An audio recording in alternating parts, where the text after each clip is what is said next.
श्री विष्णुहृदयस्तोत्रम्। अस्य श्री विष्णुहृदयस्तोत्रस्य संकर्षण ऋषिः अनुष्टुप् गायत्री च यथा योगं छन्दः। श्री महाविष्णुः परमात्मा देवता भगवत्प्रीत्यर्थे जपे विनियोगः। संकर्षण उवाच ममाग्रदः सदा विष्णुः पृष्ठतश्चापि केशवः। गोविन्दो दक्षिणे पार्श्वे वामे च मधुसूदनः। उपरिष्टात् वैकुण्ठो वरागः पृथिवीतले। अवान्तरदिशो याः स्युः तासु सर्वासु माधवः। गच्छतस्तिष्ठतो वापि जाग्रतः स्वप्नतोऽपि वा नरसिंहकृता गुप्तिः वासुदेवमयो ह्यहम्। अव्यक्तं चैवास्य योनौ वदन्ति व्यक्तं देगं दीर्घमायुर्गतिं च। वह्निं वक्त्रं चन्द्रसूर्यौ च नेत्रे दिशश्रोत्रे प्राणमागुश्च वायुं। वाचं वेद हृदयं वै नभश्च पृथ्वी पादौ तारका रोमकूपाः। साङ्गोपाङ्गा ह्यधिदेवता च विद्या ह्युपस्थं ते सर्व एते समुद्राः। तं देवदेवं शरणं प्रजानां यज्ञात्मकं सर्वलोकप्रतिष्ठं। यज्ञं वरेण्यं वरदं वरिष्ठं ब्रह्माणमीशं पुरुषं नमस्ते। आद्यं पुरुषमीशानं पुरुहूतं पुरुष्टुदं। ऋतेमेकाक्षरं ब्रह्म व्यक्ताव्यक्तं सनातनं। महाभारतकाख्यानं कुरुक्षेत्रं सरस्वती। केशवं गाञ्च गङ्गाञ्च कीर्तयन्नावसीदति। ॐ भूः पुरुषाय पुरुषरूपाय वासुदेवाय नमो नमः। ॐ भुवः पुरुषाय पुरुषरूपाय वासुदेवाय नमो नमः। ॐ सुवः पुरुषाय पुरुषरूपाय वासुदेवाय नमो नमः। ॐ भूर्भुवः सुवः पुरुषाय पुरुषरूपाय वासुदेवाय नमो नमः। ॐ प्रद्युम्नाय पुरुषाय वासुदेवाय नमो नमः। ॐ अनिरुद्धाय पुरुषाय वासुदेवाय नमो नमः। ॐ भवोद्भवाय पुरुषाय वासुदेवाय नमो नमः। ॐ केशवाय पुरुषाय वासुदेवाय नमो नमः। ॐ नारायणाय पुरुषाय वासुदेवाय नमो नमः। ॐ माधवाय पुरुषाय वासुदेवाय नमो नमः। ॐ गोविन्दाय पुरुषाय वासुदेवाय नमो नमः। ॐ विष्णवे पुरुषाय वासुदेवाय नमो नमः। ॐ मधुसूदनाय पुरुषाय वासुदेवाय नमो नमः। ॐ त्रिविक्रमाय पुरुषाय वासुदेवाय नमो नमः।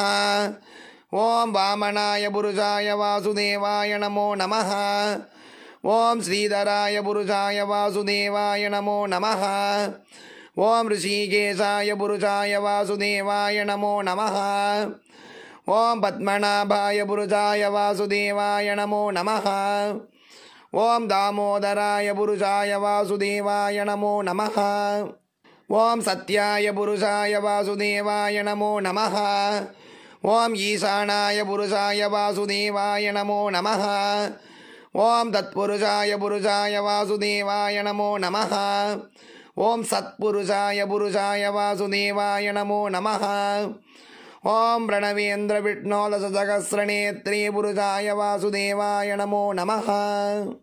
यैदं विष्णुहृदयमदीयते ब्रह्महत्यायाः पूतो भवति। पतितसम्भाषणात् पूतो भवति। सुरापानात् पूतो भवति। सुवर्णदेयात् पूतो भवति। असत्यभाषणात् पूतो भवति। अगम्यागमनात् पूतो भवति। वृषलीगमनात् पूतो भवति। अभक्ष्यभक्षणात् पूतो भवति। ब्रह्मचारी सुब्रह्मचारी भवति। अनेककृतसहस्रेणेष्टं भवति। गायत्र्याः षष्टिसहस्राणि जप्तानि भवन्ति। चत्वारो वेदाश्चादीता भवन्ति। सर्ववेदेषु ज्ञातो भवति। सर्वतीर्थेषु स्नातो भवति यदि कस्यचिन्न ब्रूयात् क्षत्रिय भवति अष्टौ ब्राह्मणगा ग्राहयित्वा विष्णुलोकमवाप्नोति मानसेन गतिर्भवति न नश्यति मन्त्रः यत्र यत्रेच्छेत् तत्र तत्रोपजायते स्मरति चात्मानं भगवन्महाविष्णुरित्याह इति श्रीविष्णुहृदयस्तोत्रं सम्पूर्णम्। श्री शालिग्रामस्तोत्रम्। अस्य श्री शालिग्रामस्तोत्रमन्त्रस्य श्री भगवान् ऋषिः श्रीनारायणो देवता अनुष्टुप् छन्दः। श्री शालिग्रामस्तोत्रमन्त्रजपे विनियोगः। युधिष्ठिर उवाच श्रीदेवदेव देवेश देवतार्चनमुत्तमम् तत्सर्वं श्रोतुमिच्छामि ब्रूहि मे पुरुषोत्तम। श्रीभगवानुवाच गण्डक्यां चोत्तरे तीरे गिरिराजस्य दक्षिणे दशयोजनविस्तीर्णा महाक्षेत्र वसुन्धरा शालिग्रामो भवेद्देवो देवी द्वारावती भवेत् उभयो संगमो यत्र मुक्तिस्तत्र न संशयः शालिग्रामशिला यत्र यत्र द्वारावती शिला उभयो संगमो यत्र मुक्तिस्तत्र न संशयः आजन्मकृतपापानां प्रायश्चित्तं ययिच्छति शालिग्रामशिलावारी पापहारी नमोस्तुते अकालमृत्युकरणं सर्वव्याधिविनाशनं विष्णोः पादोदकं पीत्वा शिरसा धारयाम्यगम् शङ्खमध्ये स्थितं तोयं भ्रामितं केशवोपरि अङ्गलग्नं मनुष्याणां ब्रह्महत्यादिकं दगेत् स्नानोदकं पिबेन्नित्यं चक्राङ्गितशिलोद्भवम् प्रक्षाल्य शुद्धं तत्तोयं ब्रह्महत्यां व्यपोगति अग्निष्टोमसहस्राणि वाजपेयशतानि च सम्यक् फलमवाप्नोति विष्णोर्नैवेद्यभक्षणात् नैवेद्ययुक्तां तुलसीं च मिश्रितां विशेषतः पादजलेन विष्णोः योष्णादि नित्यं पुरतो मुरारेः प्राप्नोति यज्ञायुतकोटिपुण्यं खण्डिता स्फुटिता भिन्ना वह्निदग्धा तथैव च शालिग्रामशिला यत्र तत्र दोषो न विद्यते न मन्त्रः पूजनं नैव न तीर्थं न च भावना न स्तुतिर्नोपचारश्च शालिग्रामशिलार्चने ब्रह्महत्यादिकं पापं मनोवाक्काय संभवम् शीघ्रं नश्यति तत्सर्वं शालिग्रामशिलार्चनात्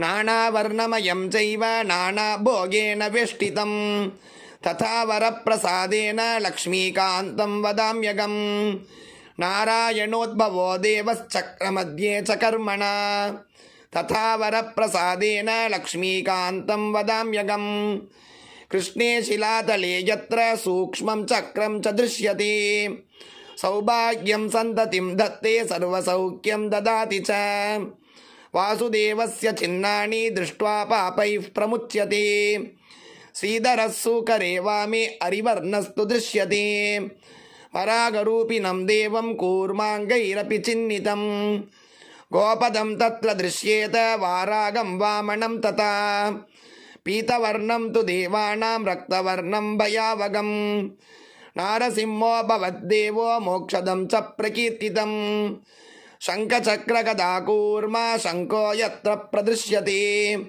शङ्खवर्णस्य देवानां वामे देवस्य लक्षणं दामोदरं तथा स्थूलं मध्ये चक्रं प्रतिष्ठितं पूर्णद्वारेण संकीर्णा पीतरेखा च दृश्यते छत्राकारे भवेद्राज्यं वर्तुले च मगाश्रियः कपटे च महादुःखं शूलाग्रे तु रणं ध्रुवं ललाटे शेषभोगस्तु शिरोपरि सुकाञ्चनं चक्रकाञ्चनवर्णानां वामदेवस्य लक्षणं वामपार्श्वे च वै चक्रे कृष्णवर्णस्तु पिङ्गलं लक्ष्मीनृसिंहदेवानां पृथक् वर्णस्तु दृश्यते लम्बोष्टे च दरिद्रं स्यात् पिङ्गले हानिरेव च लग्नचक्रे भवेद्व्याधिः विधारे मरणं ध्रुवं पादोदकं च निर्माल्यं मस्तके धारयेत् सदा विष्णोर्दृष्टं भक्षितव्यं तुलसीदलमिश्रितं कल्पकोटिसहस्राणि वैकुण्ठे वसते सदा शालिग्रामशिलाबिन्दुः अत्याकोटिविनाशनः तस्मात् सम्पूज्येद्यात्वा पूजितं चापि सर्वदा शालिग्रामशिलास्तोत्रं यः पठेत् द्विजोत्तमः स गच्छेत् परमं स्थानं यत्र लोकेश्वरो हरिः सर्वपापविनिर्मुक्तो विष्णुलोकं स गच्छति दशावतारो देवानां पृथक् वर्णस्तु दृश्यते ईप्सितं लभते राज्यं विष्णुपूजामनुक्रमात् कोट्यो हि ब्रह्महत्यानाम् अगम्यागम्यकोटयः ता सर्वा नाशमायान्ति विष्णोर्नैवेद्यभक्षणात् विष्णोः पादोदकं पीत्वा कोटिजन्मागणाशनम् तस्मात् अष्टगुणं पापं भूमौ बिन्दुनिपातनात् इति श्रीभविष्योत्तरपुराणे गण्डकीशिलामाहात्म्ये श्रीकृष्णयुधिष्ठिरसंवादे शालिग्रामस्तोत्रं सम्पूर्णम्।